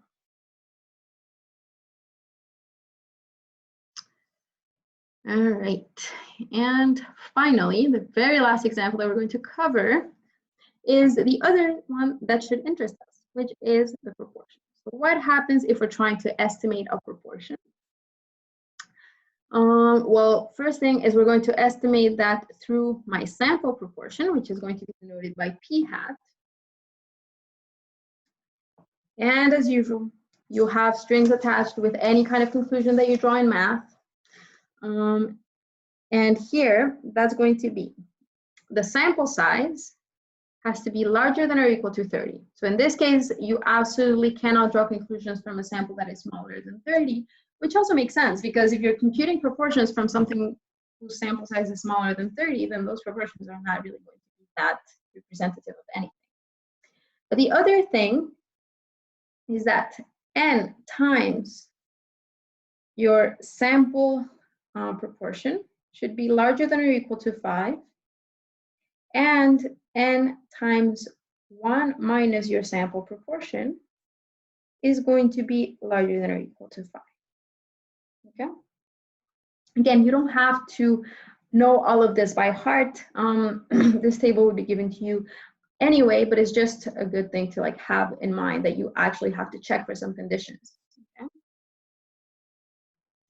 All right, so in this case, you still have a normal distribution.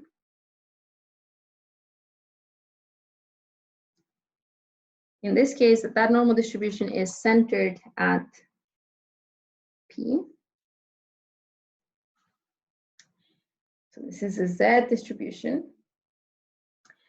And here you're going to have that this is going to be, okay, so the confidence interval is going to be your sample proportion plus or minus a bit that is Z alpha over 2 times square root of P hat, sample proportion, times 1 minus P hat, again, sample proportion, this whole thing divided by n.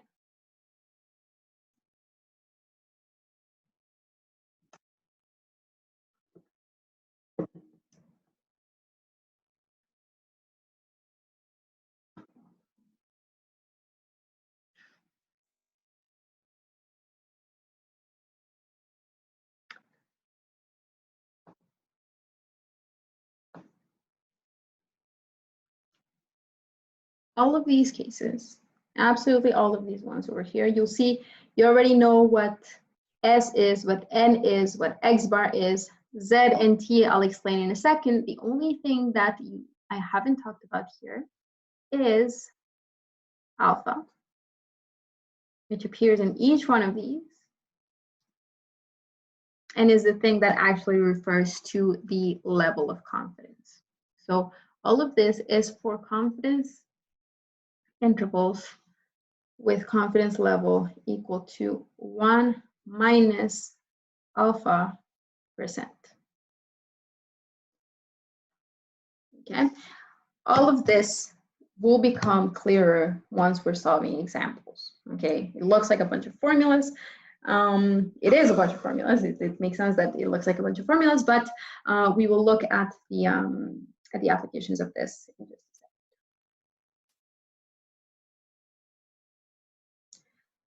Raise your hand as soon as you're done writing.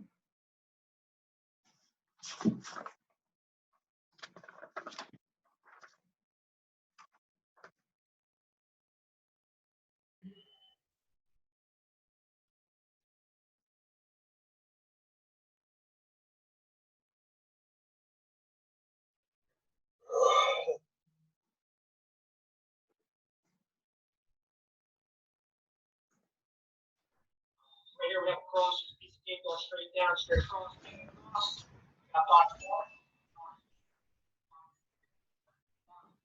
Okay, I'll give 30 more seconds for you to finish writing.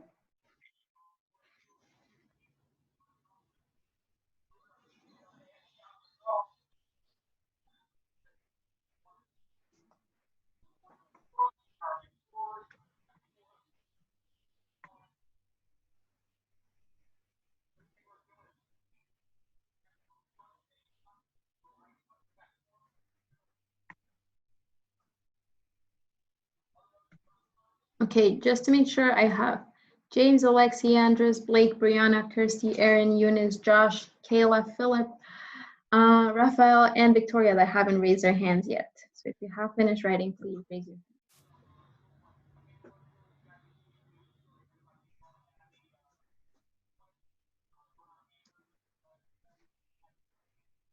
hand. All right. Okay, so move on to the next slide. Everybody can lower their hands. And I am going to emphasize a lot on this part, okay? But I have to change a little something, which is maybe just, there you go. So the main thing about confidence intervals is to know how to properly interpret them. I'll give the bits that we haven't that I haven't taught you how to find yet in a second. So I'll explain how to get Z alpha over 2 and T alpha over 2 in a second. But for now, I want to focus on interpretation because confidence intervals are one of these statistical things that are misinterpreted the most frequently. And it's really important to interpret them the proper way if you want your conclusions to be true, right? If you compute the intervals and then you misinterpret them, then there's no point in having computed them. So when I'm going to do this example with a 90% confidence interval just so that you understand it, but the same is true if it were a 95% confidence interval or a 75% confidence interval, a 99.9, whatever it is. So I'll just do it with a specific number again so that we don't have to deal with letters, but the same is applicable to everything. So any 90% or other percent confidence interval is built in such a way that when we choose a random sample,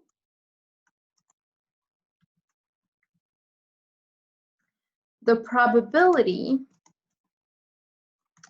that our confidence interval captures the parameter is 90%. Right? So any 90% confidence interval is built, so is created in such a way that once we choose a random sample, we have a 90% chance of capturing the parameter within our confidence interval. Okay, so they're built in such a way that we always have that confidence, that probability of capturing the parameter within our interval. Alex and Andres, you have your hands up. Is that because you have a question or because you forgot to put them there? Okay. All right. Now, however, once the sample has been chosen,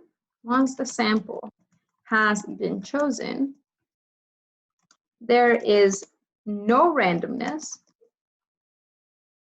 anymore, right? The parameter is fixed.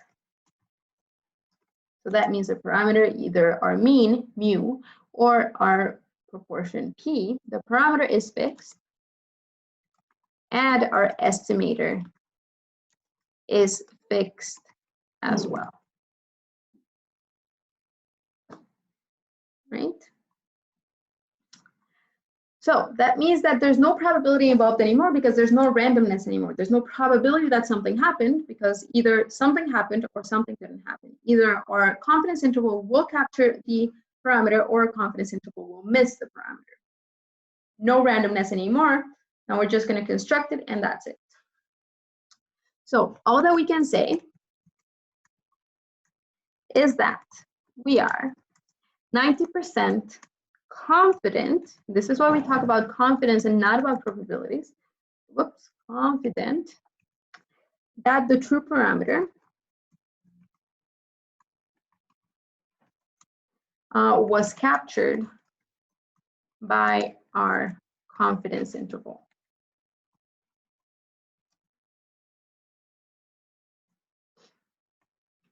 The problem is we do not know this for sure. We don't know this for sure. And we have no way of knowing, right? If we only have information from our sample, then that means we have no way of determining if this is true or not. So there is still a chance. There is still a chance, in this case, 10%, that we computed a confidence interval that happened to miss the parameter.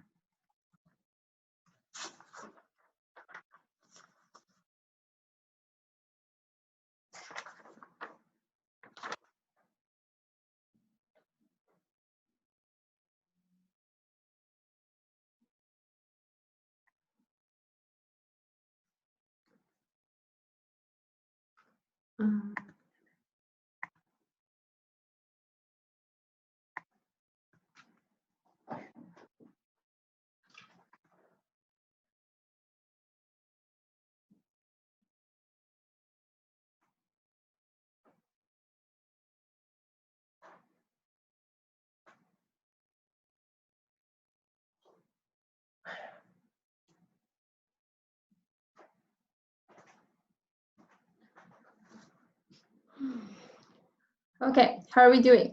Raise your hand if you finished writing, and write any questions that you might have in the chat.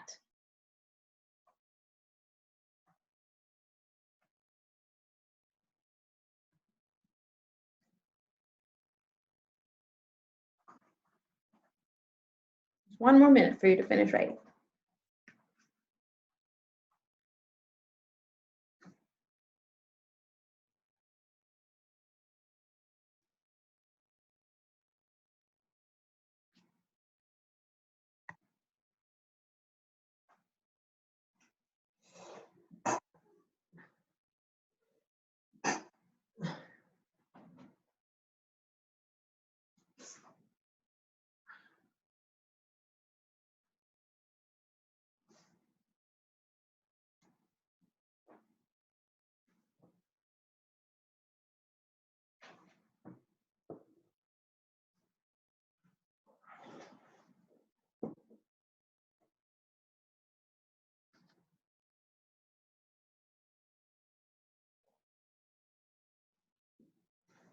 Okay, so I'm moving on to the next slide. There we go. We have the following. Suppose that you knew that the heights of the women in Pumpkinville had a standard deviation of sigma, which is equal to 5 inches, and that the distribution is bell-shaped. So why am I saying this? Because you're going to be in this first situation. Sigma is known, so sigma is 5 for the case that I've just cited, and your distribution is bell-shaped. So I'm just specifying this for you because I know this. I know this information, I'm telling it to you. I know that the distribution is bell-shaped. I know that sigma is known. And I know that it's equal to 5. The question over here is going to be to find a 90% confidence interval for the mean height of the women of Pumpkinville, right? So this is based on the estimation that you had for your sample. So this is what I referred to earlier when I said, I'm going to do everything based on the value that I found. What I want you to do is to follow the same idea that I'm doing on the board, but to do it with the estimate that you found for your sample. If you understand what I'm saying, raise your hand.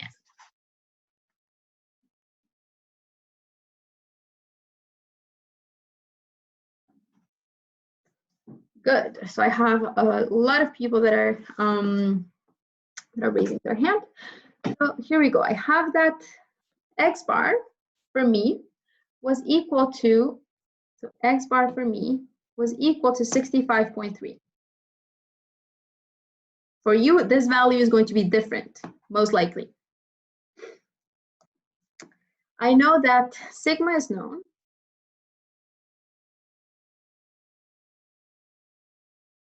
Because it was given, sigma is equal to 5. And this is true for you, for me, for everyone, okay?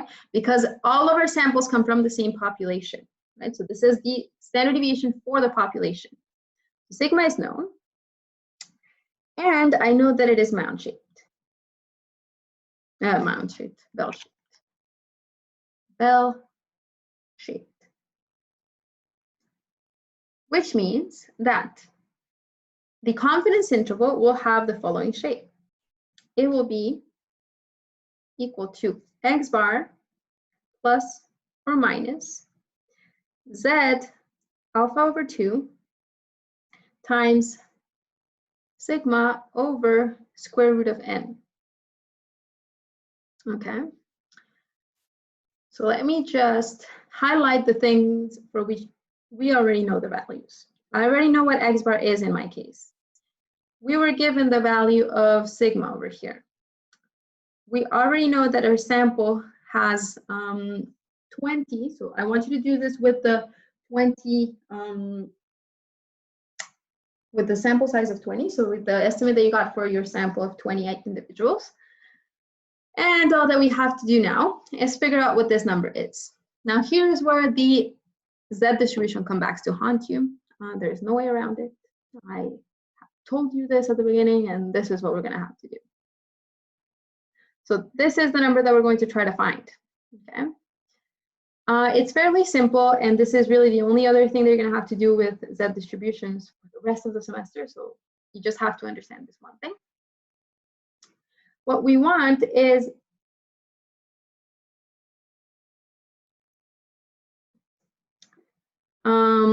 alpha over 2 over here. So I have that this is a 90% confidence interval, which means that I'm going to have 90%. I want 90% in the middle of my distribution, which means I'm going to try to chop off 5% on each side over here, right? So this alpha over 2, that's the 5%. So this is 5%.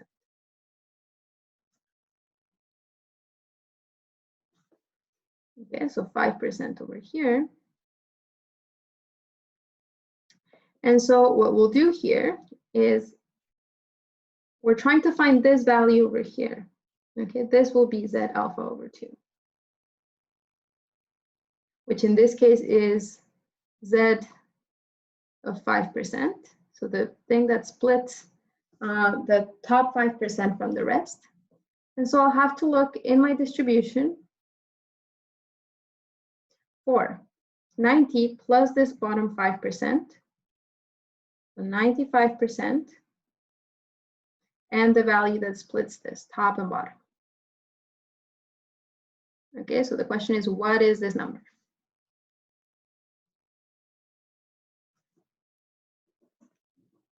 Hands up if you understand. No. Okay, so I had a no, very clear no. So what I'm trying to look for is this number that splits the extreme 10%, so the middle 90% from the extreme 10%, right? So that means I'm going to chop off 5% from the top, 5% from the bottom. What I'm going to do is, because I know that I can only look at areas to the left, okay, sorry, this is mirrored, so areas from the left, then what I'm going to get is that I need to look at the value that separates the top 5% from the bottom 95%. Okay. How will I do that? I will go to, let's see. I really hope the board is not erased. Does everybody see my table? Can I have somebody that says yes into the mic for me to confirm that you can all see it? Okay, thank you. All right, so I'm looking for 95%, which is everything except the top 5% in my table, right? So that means I'm looking, 95%, okay, so it looks like it's gonna be somewhere around here, and 95% just happens to be around these values. Can somebody raise their hand, please? Sorry, can somebody tell me that they understand? Is it clear? Do you see my mouse? Yes. Yeah, okay, good, thank you. So 95% is going to be between 94.95% and 95.05%. So this is the percentage. Again, I look for the percentage inside the table. And now the value that I'm looking for, the margin, the boundary point that I'm looking for, is going to be found at the margins. So in this case, it's 1.6 and something in between 4 and 5. Right? So that means that my number here is going to be 1.645. Okay. All right, so I'll go back to the whiteboard. Yes, it's still there. So that means that this number over here is going to be equal to 1.645.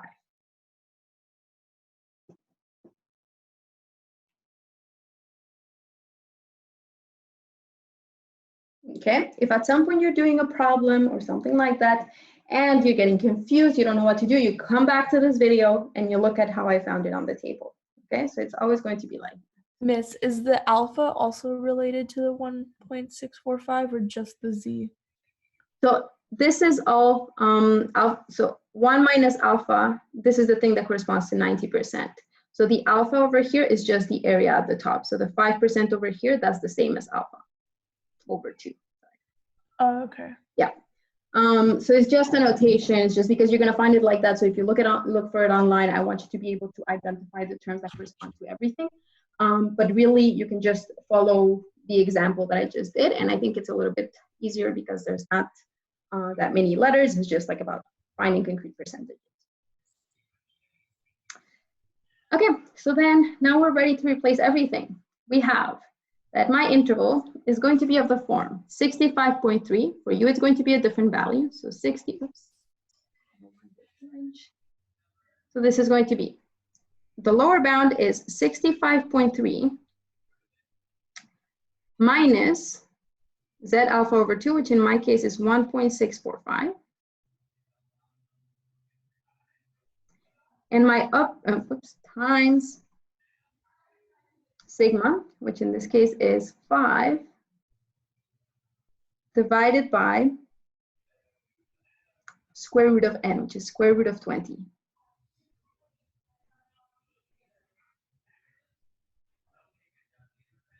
And the upper bound is going to be 65.3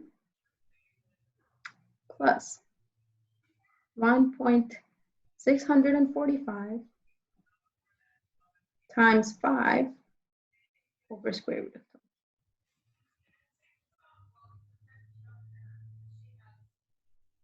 20. Okay, again, for you, this number is going to be different.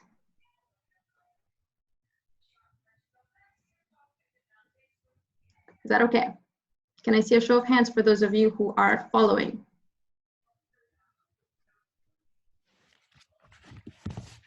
Okay, good. So based on this, this is where I found my 1.8.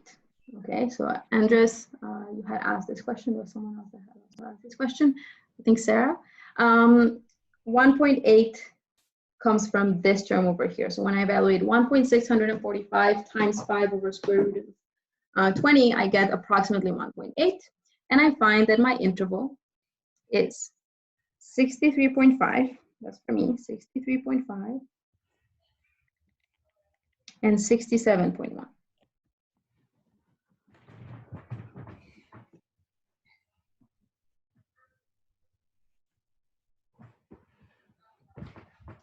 Please, everybody, lower their hand.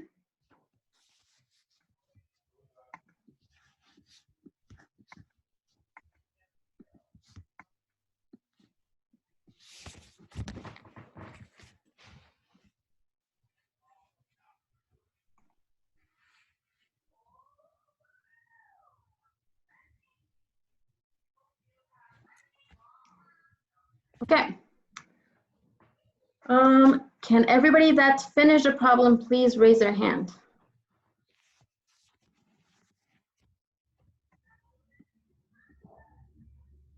Okay, so you need to find your own interval.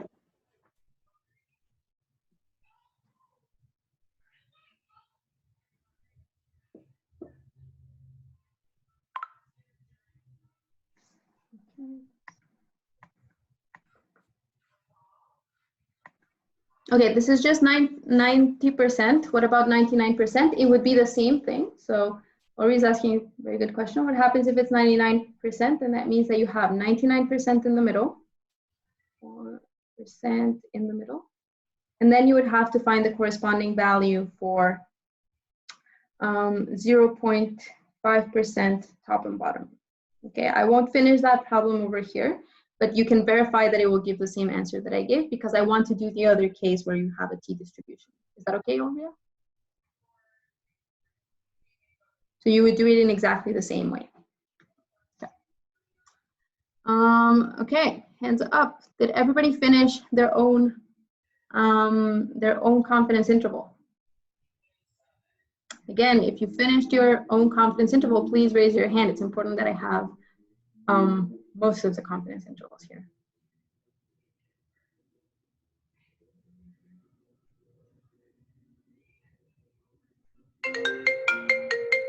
Oh, somebody's getting a call. Okay, I still have James, Brianna, Kirsty, Johnny, Josh, Julia, Kayla, Phil, Ulria, and Victoria that haven't, Victoria Copa, that still haven't found their intervals.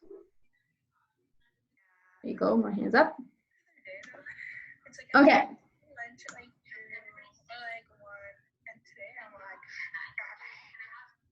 Right, so the question here is, the first thing is, I actually know what the average for the whole population is in this case. And the population, for the whole population, the average was actually equal to, so in this case, and this is just because that's the way I created this population, it's not because you're supposed to know this, it's just because I happen to know this, and I know the average for the whole population. I know that mu is actually equal to 64.6. Okay, everybody hands down.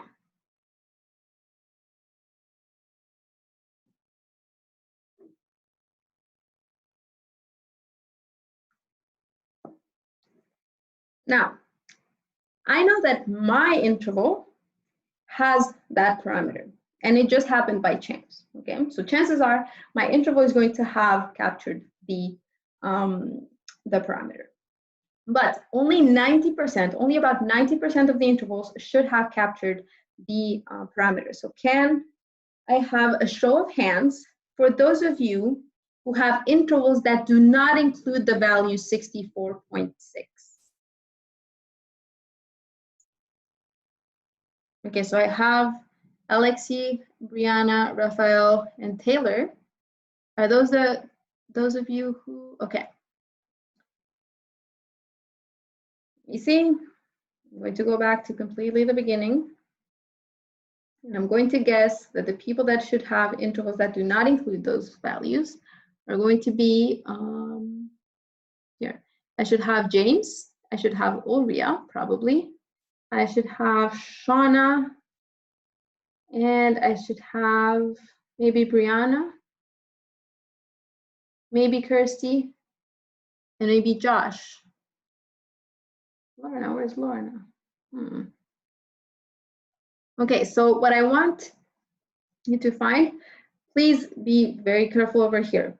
Listen to the question that I'm asking. If the interval that you found does not include 64.6, please raise your hand.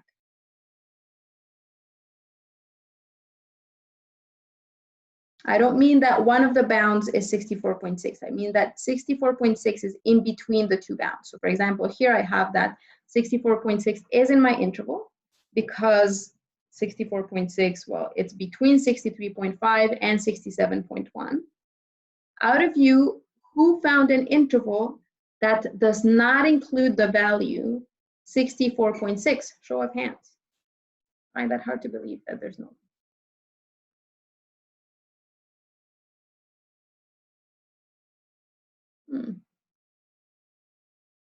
Okay, so that makes more sense. Shauna, Eunice, okay. There you go, Lorna.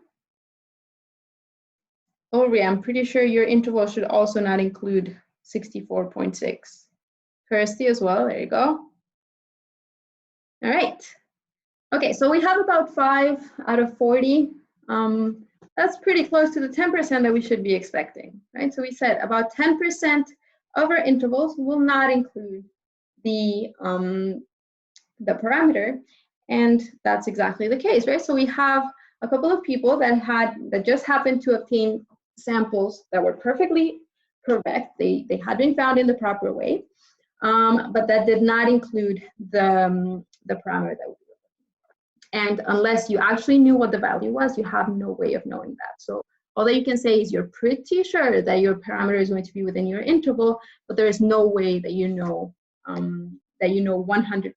You can increase the level of confidence, and most likely some of your intervals would now have the value 64.6, but you can never be 100% sure. Is this okay for everyone? Show of hands for those of you who do not understand. Shauna and Alexi, you still have your hands up. Okay. Show of hands for those of you who do not understand. All right. So this is another example that I wanted you to cover, but I don't think we're going to have the time today. This is the same idea as before, but with proportions. So what I'm going to suggest is that you go to the YouTube video and look at this example and try to find the solution for this. You're going to find that This is very similar to the margin of error that the article gives itself, because this is about the statement that we have already talked about before.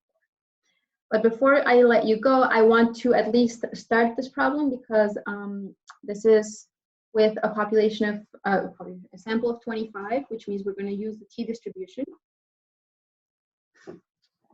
Oh, okay, thanks, Gloria. So all that I want to do in this case is to show to you how to use the table for t-distributions, which is going to be posted on Layup pretty soon. So in this case, we have that n is equal to 25, and we only know the standard deviation for the sample, right? So that means we have 1.75, but we don't know what the sigma is in this case. So in this case, oops, and I forgot to say this is bell-shaped.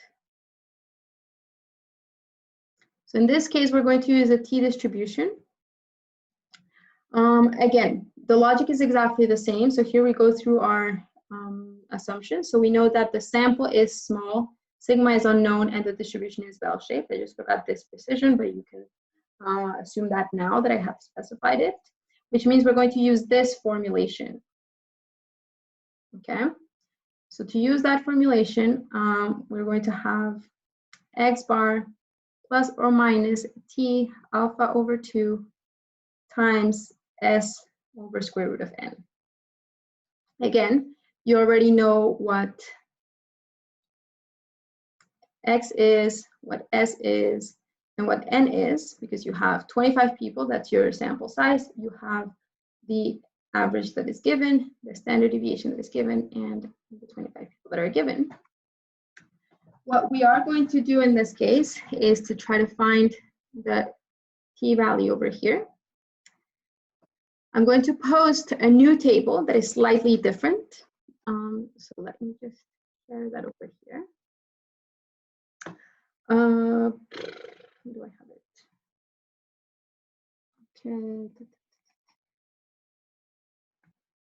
Okay, so this is the one that I want.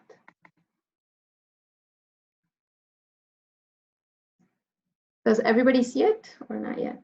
Oh, there you go, share. So in this case, it's a little bit simpler because this is the table that you're going to have.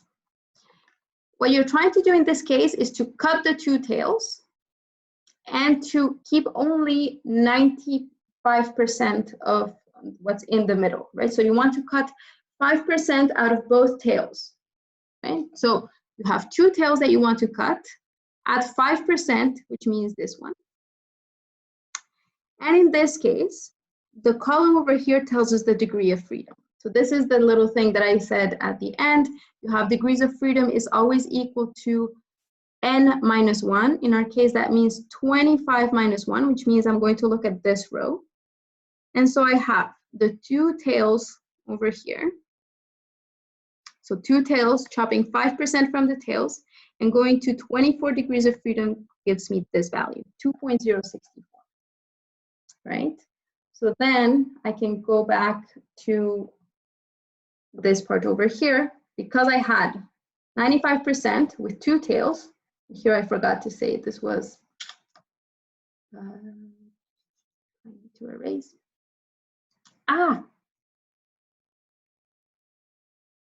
Okay, so this was like this with degrees of freedom n minus 1. So that means t 0.05, which is what you need to cut out. So two tails.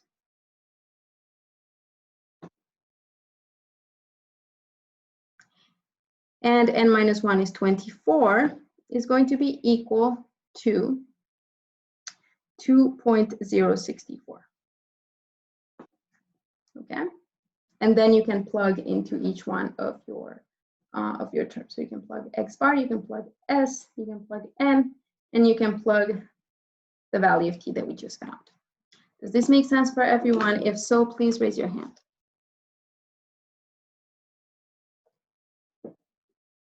Okay. I know that was a little bit fast, but I think this table is a lot easier to read. So This is the last example. You'll just have to plug in. You'll find an interval. The main thing that I want you to understand is how to interpret confidence intervals, which I think we have focused on quite a bit today. And you're going to have an assignment for this. So assignment number four is going to be posted in, I assume, about half an hour, and it's going to be due next Thursday. It's just a couple of problems about solving things with confidence intervals, and also about explaining some of the concepts. But if you understand today's lecture, there's 3 of the problems that are just application of formulas, which is pretty much just practice. So as long as you copy the procedure, you should be just fine. And then just another 2 problems that are more about explanation. So it's just a way for me to have you review what a confidence interval is, to think about how a confidence interval changes with respect to different values of different parameters. Is this okay for everyone? Raise your hand if it is the case.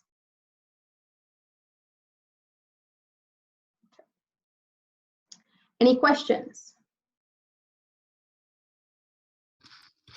I don't really understand where the 0.05 came from. Okay, so the 0.05 is just this, the complement of this percentage, right? So if this is 95%, then this will be 0.05. If this is 90%, then this is 0.1. If this is 99%, then this is 0.01, and so on. Does that make sense? Like, no, I don't really get it. Like, if it was 95 in the middle. Oh, yeah, no, you're right. This should be 0.025. Okay. Yeah. But essentially, it's just saying, okay, you look at either t 0.025, or you just go to 2 tails and 5%. So what you're trying to chop from 2 tails. Okay, so the table is just as simple to read as that. Okay. Right, any other questions? That was a really important question. Otherwise you would all right, then if that's all, I'll let you go for the long weekend. I'll be available for office hours next week, but also if you have any questions during the long weekend, you can always try your chances at Teams, and I usually answer pretty fast, either on Teams or on Omnibox. Ideally on Omnibox, but if you want to try your chances, I'm in Teams. Happy Easter and have a nice weekend. Bye. Bye-bye. You too, miss. Bye.